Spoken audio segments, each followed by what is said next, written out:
Welcome to Numerical Methods for Scientists and Engineers with Pseudocodes.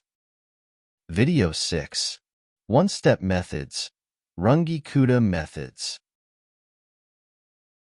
The purpose of the Runge-Kutta methods is to provide a family of numerical techniques for solving initial value problems for which exact analytical solutions are difficult or impossible to obtain. The Runge-Kutta methods approximate the solution by stepping through the domain, using the derivative at each step to estimate the next value. Unlike Euler methods, which use just one slope at the beginning or end of the interval, Runge-Kutta methods use the average of several slopes to get a more accurate estimate. The most popular of these is the fourth-order Runge-Kutta method RK4. The Runge-Kutta methods are derived using the concept of approximating the solution to a first-order IVP by evaluating the function, i.e., the slope, at multiple intermediate points within each step, from xi to xi plus 1. The method improves the accuracy of the estimates by combining the approximations for the slope at each point. The derivation of the nth-order Runge-Kutta method involves a combination of Taylor series expansion and carefully chosen weights to ensure that the method has a local truncation error of order n plus 1 and a global error of order n. This procedure leads to the second-order Runge-Kutta scheme, RK2, or the third-order Runge-Kutta scheme, RK3.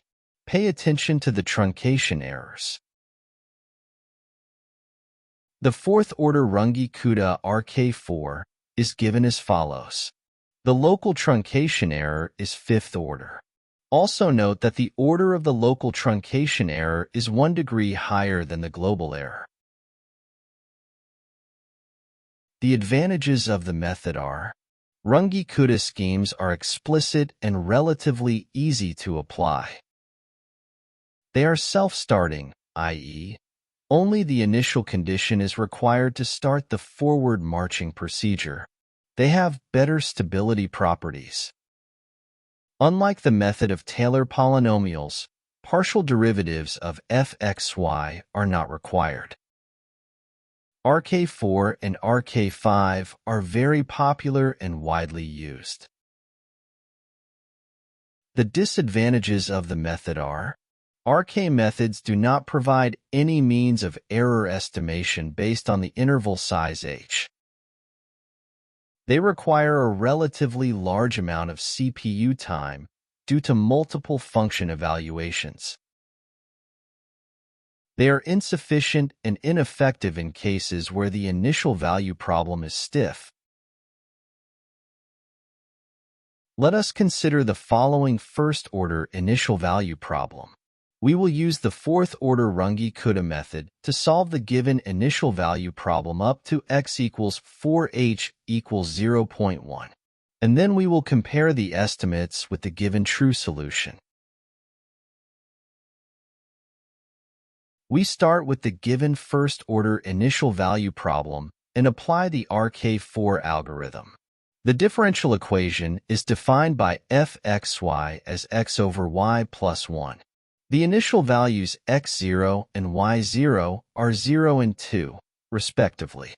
4h equals 0.1. The abscisses run from I equals 0 to 10.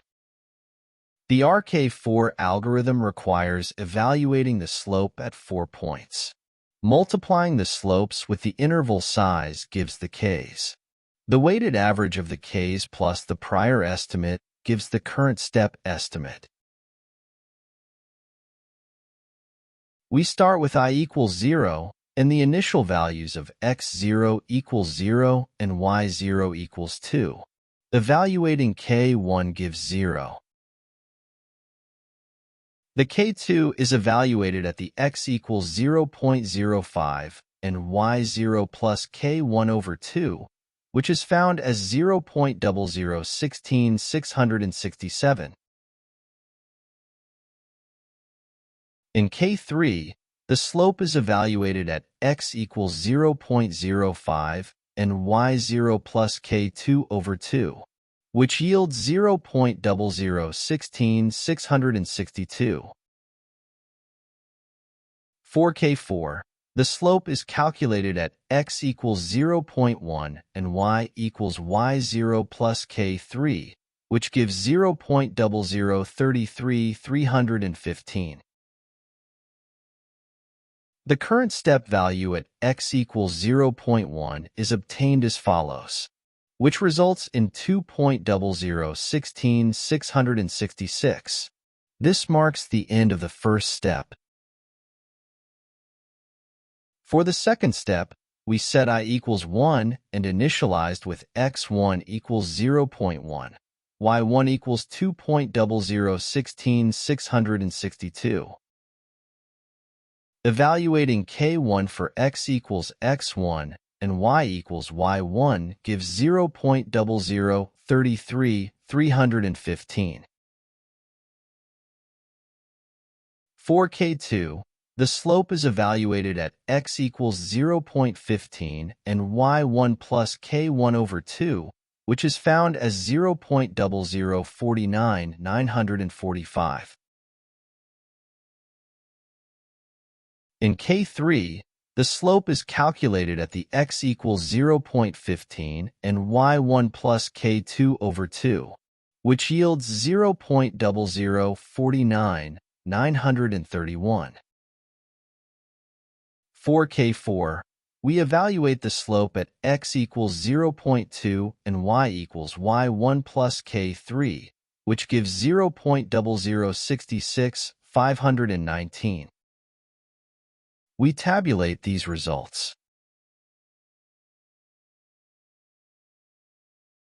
The current step solution at x equals 0.2 is computed as follows, which results in 2.006659.